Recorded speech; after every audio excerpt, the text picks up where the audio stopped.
6ನೇ ಪ್ರಶ್ನೆಯನ್ನು start ಮಾಡೋಣಂತೆ. Okay, so ಏನಿದೆ 6ನೇ ಪ್ರಶ್ನೆಯಲ್ಲಿ ಅಂತ ಅಂದರೆ, ಸೊ ಮೊದಲಿಗೆ ಇದನ್ನು ಇದು 1ನೇ ಆಕೃತಿ, ಇದು 2ನೇ ಆಕೃತಿ, ಇದು 3ನೇ ಆಕೃತಿ, ಇದು 4ನೇ ಆಕೃತಿ ಅಂತ ಅಂದ್ಕೊಂಡ್ರೆ ನಾವು, ಸೊ ಮೊದಲಿಗೆ ಈ 1 ಮತ್ತು 2 ಏನು ಚಿತ್ರಗಳಿದ್ದಾವೆ, ಈ 2 ಚಿತ್ರಗಳ ನಡುವೆ ಒಂದು ಸಂಬಂಧ ಇರುತ್ತದೆ. ಓಕೆ, ಸೊ ಇದು ಮೊದಲನೇ ಜೋಡಿ, ಆಮೇಲೆ ಈ 3 ಮತ್ತು 4ಗಳು 2ನೇ ಜೋಡಿ. ಸೊ ಈ ಮೊದಲನೇ ಜೋಡಿ ಅಂತಂದರೆ 1 ಮತ್ತು 2ನೇ ಚಿತ್ರ ಏನಿದೆ, ಸೊ ಇದರ ನಡುವೆ ಏನು ಸಂಬಂಧ ಇದೆ ಅಥವಾ ರಿಲೇಷನ್ ಇದೆ ಅದನ್ನು ನಾವು ಕಂಡು ಹಿಡ್ಕೋಬೇಕು. ಅದೇ ರಿಲೇಷನ್ನ ಯೂಸ್ ಮಾಡಿಕೊಂಡು ನಾವು ಈ 3 ಮತ್ತು 4ರ ನಡುವೆ ಒಂದು ಇಮೇಜ್ ಬರುತ್ತೆ. ಓಕೆ, ಸೊ ಆ ಸಂಬಂಧ ಏನಿರುತ್ತೆ 1 ಮತ್ತು 2 ನಡುವೆ ಅದನ್ನೇ ಯೂಸ್ ಮಾಡಿಕೊಂಡು ಈ 3 ಆದಮೇಲೆ 4 ಯಾವ ಇಮೇಜ್ ಬರುತ್ತೆ ಅಂತ ನಾವು ಕಂಡು ಹಿಡಿಬೇಕು. ಓಕೆ, ಸೊ ಒಂದು ನಿಮಗೆ ಎಕ್ಸಾಂಪಲ್ ನಾನು ನಿಮಗೆ ಸಾಲ್ವ್ ಮಾಡಿ ತೋರಿಸ್ತೇನೆ, ಅರ್ಥ ಆಗುತ್ತೆ ನಿಮಗೆ. ಓಕೆ, ಸೊ ಹಾಗಾದರೆ ಈಗ 1 ಮತ್ತು 2ರ ನಡುವೆ ಏನು ರಿಲೇಷನ್ ಇದೆ ಅಂತ ನೋಡೋಣ.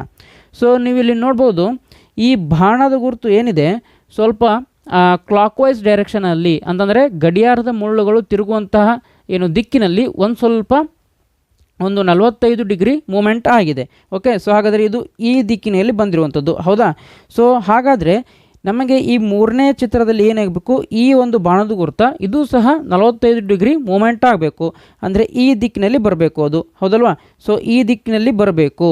ಆಮೇಲೆ ಇನ್ನೊಂದನ್ನು ಏನು ನೀವು ಗಮನಿಸಬೇಕು ಅಂತ ಅಂದರೆ, ಸೊ ಇಲ್ಲಿ ನೋಡಿ ಈ ಬಾಣದ ಗುರುತು ಈ ರೀತಿಯಾಗಿದೆ, ಇಲ್ಲಿ ನೋಡಿ ಈ ಬಾಣದ ಗುರುತು ಸ್ವಲ್ಪ ಚೇಂಜ್ ಆಗಿರುವಂಥದ್ದು. ಏನು ಚೇಂಜ್ ಆಗಿದೆ ಅಂತಂದರೆ, ಸೊ ಈ ರೀತಿಯಾಗಿ ಗೆರೆ ಬಂದಿರುವಂಥದ್ದು. ಓಕೆ, ಈ ರೀತಿಯಾಗಿ ಗೆರೆ ಬಂದಿರುವಂಥದ್ದು, ಹೌದಾ? ಸೊ ಹಾಗಾದರೆ ನಮಗೆ ಈ ರೀತಿಯಾಗಿ ಬಾಣದ ಗುರುತು ಈ ದಿಕ್ಕಿನಲ್ಲಿ ಇರಬೇಕು ಮತ್ತು ಚೇಂಜ್ ಆಗಿರುವಂಥದ್ದು ಎಲ್ಲಿದೆ ಅಂತ ನೋಡೋಣ. ಸೊ ಓಕೆ, 1ನೇ ಆಕೃತಿಯಲ್ಲಿ ಇದೆ, ಬಟ್ ಬಾಣದ ಗುರುತು ಈ ರೀತಿಯಾಗಿ ಚೇಂಜ್ ಆಗಿಲ್ಲ. ಸೊ ಹಾಗಾಗಿ 1ನೇ ಆಕೃತಿ ಚೇಂಜ್ ಅಥವಾ ಏನು 1ನೇ ಆಕೃತಿ ಚಿತ್ರ ಅಥವಾ ತಪ್ಪಾಗುತ್ತೆ ನಮಗೆ ಇಲ್ಲಿ. ನೆಕ್ಸ್ಟ್ 2ನೇದರಲ್ಲಿ ಇದೆ, ಓಕೆ ಡನ್. 3ನೇದರಲ್ಲೂ ಸಹ ಇದೆ, 4ನೇದರಲ್ಲೂ ಸಹ ಇದೆ. ಬಟ್ ಇನ್ನೊಂದು ಚೇಂಜಸ್ ಏನಾಗಿದೆ ಅಂತಂದರೆ, ಇಲ್ಲಿ ನೋಡ್ಬೋದು ಈ ರೀತಿಯಾಗಿ 2 ಆಕೃತಿಗಳು ಅಥವಾ 2 ಬಾಣದ ಗುರುತುಗಳು 1ನೇ ಚಿತ್ರದಲ್ಲಿ ಇರುವಂಥದ್ದು. ಸೊ ಅದು 2ನೇ ಚಿತ್ರಕ್ಕೆ ಬರುವಾಗ ಕೇವಲ 1 ತ್ರಿಭುಜ ಮಾತ್ರ ಆಗಿದೆ. ಸೊ ಹಾಗಾದರೆ ಇಲ್ಲಿ ಸಹ ನೋಡಿ 3ನೇ ಚಿತ್ರದಲ್ಲಿ ಇಲ್ಲಿ 2 ತ್ರಿಭುಜಗಳು ಅಥವಾ 2 ಬಾಣದ ಗುರುತುಗಳು ಇದ್ದಾವೆ.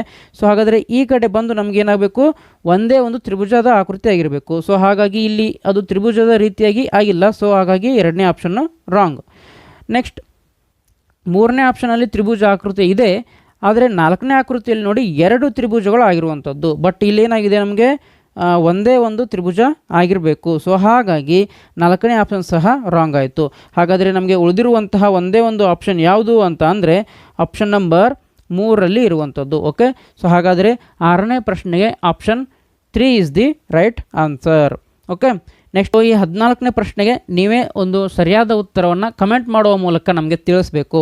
ಸೊ ವಿಡಿಯೋನ ಪಾಸ್ ಮಾಡಿ ಸರಿಯಾದ ಉತ್ತರವನ್ನು ನೋಡಿ ಕಮೆಂಟ್ ಮಾಡುವ ಮುಖಾಂತರ ತಿಳಿಸಿ. ಓಕೆ, ಸೊ ಹಾಗಾದರೆ ಇದೇ ರೀತಿಯಾದಂತಹ ಮಾಹಿತಿಗಳು ನಿಮಗೆ ಆದಷ್ಟು ಬೇಗ ತಲುಪಬೇಕು ಅಂತಂದರೆ ಈ ಒಂದು QR ಕೋಡ್ ಏನಿದೆ ಇದನ್ನು ಸ್ಕ್ಯಾನ್ ಮಾಡಿ ನಮ್ಮ ವಾಟ್ಸಪ್ ಗ್ರೂಪ್ಗೆ ನೀವು ಜಾಯ್ನ್ ಆಗ್ಬೋದು. ಇದನ್ನು ನಿಮಗೆ ಸ್ಕ್ಯಾನ್ ಮಾಡಲಿಕ್ಕೆ ಬರ್ತಿಲ್ಲ ಅಂತಂದರೆ ಜಸ್ಟ್ ಈ ಒಂದು ಏನು ಸ್ಕ್ರೀನ್ ಮೇಲೆ ಕಾಣ್ತಿರುವಂತಹ ಏನು ವಾಟ್ಸಪ್ ನಂಬರ್ ಇದೆ ಇದಕ್ಕೆ ಗ್ರೂಪ್ ಅಂತ ಮೆಸೇಜ್ ಮಾಡಿ, ನಾವೇ ನಿಮ್ಮನ್ನು ಈ ಒಂದು ಗ್ರೂಪ್ಗೆ ಜಾಯ್ನ್ ಮಾಡ್ತೇವೆ. ಓಕೆ, ಸೊ ಈ ಒಂದು ವಾಟ್ಸಪ್ ಗ್ರೂಪ್ನಲ್ಲಿ ನಾವು ಈ ಆದರ್ಶ ವಿದ್ಯಾಲಯ, ನವೋದಯ ವಿದ್ಯಾಲಯ, ಮೊರಾರ್ಜಿ ದೇಸಾಯಿ ವಿದ್ಯಾಲಯ, ಓಕೆ ವಸತಿ ಶಾಲೆ, ಅಲ್ಪಸಂಖ್ಯಾತರ ವಸತಿ ಶಾಲೆ, ಡಾಕ್ಟರ್ BR ಅಂಬೇಡ್ಕರ್ ವಸತಿ ಶಾಲೆ, ಅಟಲ್ ಬಿಹಾರಿ ವಾಜಪೇಯಿ ವಸತಿ ಶಾಲೆ, ಏಕಲವ್ಯ ಮಾದರಿ ವಸತಿ ಶಾಲೆ, ಓಕೆ ಈ ಶಾಲೆಗಳಿಗೆ ಸಂಬಂಧಿಸಿದಂತೆ ಏನಾದರೂ ಮಾಹಿತಿ ಇದ್ದರೆ ಆದಷ್ಟು ಬೇಗ ನಮ್ಮ ವಾಟ್ಸಪ್ ಗ್ರೂಪ್ನಲ್ಲಿ ಹಂಚಿಕೊಳ್ತಾ ಇರ್ತೇವೆ. ಸೊ ಹಾಗಾಗಿ ನಿಮಗೆ ಈ ಮಾಹಿತಿ ಬೇಕಾಗಿದ್ದಲ್ಲಿ ನಮ್ಮ ವಾಟ್ಸಪ್ ಗ್ರೂಪ್ಗೆ ನೀವು ಜಾಯ್ನ್ ಆಗ್ಬೋದು.